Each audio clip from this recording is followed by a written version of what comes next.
ప్రయోజనం, అది దాని ప్రయోజనం. ఇది అందరూ అంగీకరించే విషయం. దీన్నే పురాణాల్లో అర్థవాదం అంటారు.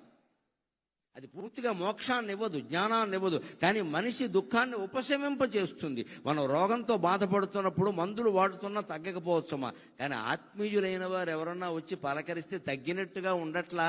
వాళ్ళు వెడుతుంటే, అత్తయ్య రాక వచ్చావు, కాసేపు కూర్చో, 2 మాటలు మాట్లాడు, నీతో మాట్లాడుతుంటే నాకు తగ్గినట్టుగా ఉంది అని అనిపించట్లేదండి. అదే అర్థవాదం.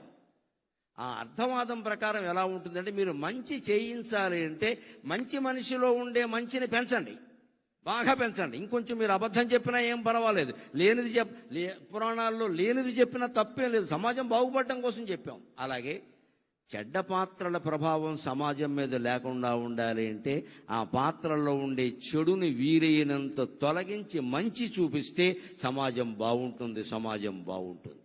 ఇది రామారావు గారి ఉద్దేశం. ఆయన మంచి పాత్రల్లో ఉండే మంచిని పెంచేశాడు. చెడ్డ పాత్రలు ధరించి చెడును కూడా మంచిగా మార్చి పెన్మాయవీవు. మనం ఆయన శ్రీమద్ విరాట పర్వం చూస్తే కీచకుడు కూడా మంచివాడేనా అనిపిస్తుంది. దానవీర సూరకర్ణ చూస్తే కర్ణుడు ఇంత అద్భుతమైన వాడా అనిపిస్తుంది. దుర్యోధనుడు ఇంతకంటే ఇంత గొప్పవాడా అనిపిస్తుంది. వారిలో ఉండే మానవతా కోణాన్ని ప్రత్యేకంగా ప్రదర్శించాడు ఆయన. మొత్తం మీద రామారావు గారి ఉద్దేశం సమాజం బాగుండడం, సమాజం బాగుండడం, సమాజం బాగుండడం. పెంచవలసిన దాన్ని పెంచాలి, నిందించవలసిన దాన్ని నిందించాలి, కొంచెం తీవ్రంగానే చెయ్యాలి దాన్ని. అప్పుడే సమాజం మీద ప్రభావం ఉంటుంది ఖచ్చితంగా. ఇంకొక మాట వారి గురించి మనం చెప్పుకోవలసింది. ఇవాళ ఒక్క సినిమా ఇలా రాగానే పాన్ ఇండియా అనేదో అంటున్నారు, కొత్త మాట. నాకు పాన్ డబ్బాయే తెలుసు, పాన్ ఇండియా తెలియదు. ప్రతి సినిమా పాన్ ఇండియా. మన ప్రాణాలు తీసే సినిమా కూడా పాన్ ఇండియానే. ఆయన బతికినంత కాలంలో నువ్వు కృష్ణుడు పాత్ర హిందీలో వెయ్యండి, రాముడు పాత్ర హిందీలో వెయ్యండి, మేము తీస్తామని ₹1 కోటి ఇస్తామన్నారు. ఆ రోజుల్లో ₹1 కోటి చాలా ఎక్కువ అండి. 70లో ₹1 కోటి అంటే ఏమిటమ్మా, చాలా ఎక్కువ. ఆయన ఏమన్నారంటే, నాకు సన్నిహితుల ద్వారా తెలిసిన మాట, 1 కోటి ఎందుకండి, తెలుగులో తీయండి, 10 లక్షలు ఇవ్వండి చేస్తానని చెప్పాడు.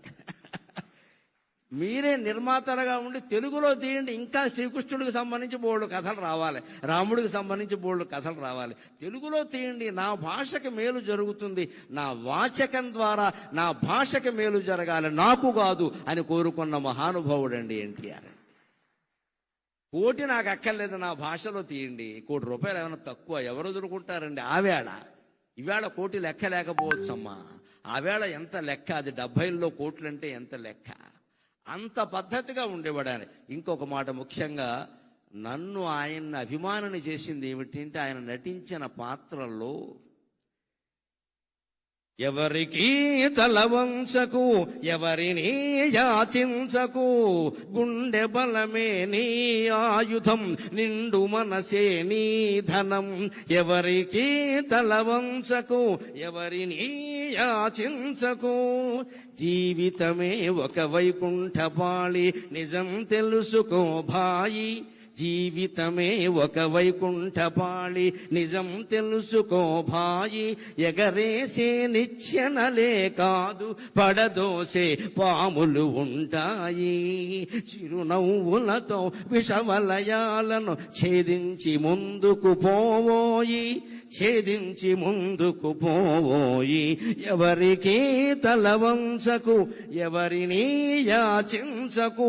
ఇది నన్ను ఆయనకి అభిమానం చేసింది, ఆయనకి అభిమానం చేసింది.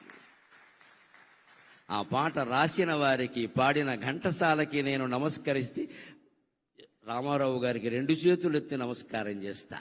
ఆ తెర మీద ఆయన ఎవరికి అని ఇలా అంటుంటే, జీవితంలో ఎవడి దగ్గర చెయ్యి చాపద్దు అని ఆ రోజు గరికిపాటి నరసింహారావు నిర్ణయించుకున్నాడమ్మా. ఈ రోజుకి నేను అలాగే ఉన్నా. నాకు చెయ్యి చాపాల్సిన అవసరం రాకుండా చేసింది కూడా ఆయనే, నిజం చెప్పాలంటే. ఆయన ఆశీర్వచనం కానీ అభినందన కానీ సామాన్యమైంది కాదండి. చిత్తశుద్ధి కలిగిన మహానుభావుడైన. లోపలోటి పైకోటి మాట్లాడే రకం కాదు. ఎవరితో తగద వచ్చినా సరే ఉన్నదన్నోడు చెప్పేస్తాడంతే లెక్క. నచ్చలేదంటే నచ్చలేదంతే. అటువంటి వాడు ఆశీర్వదిస్తే అవుతుంది ఖచ్చితంగా.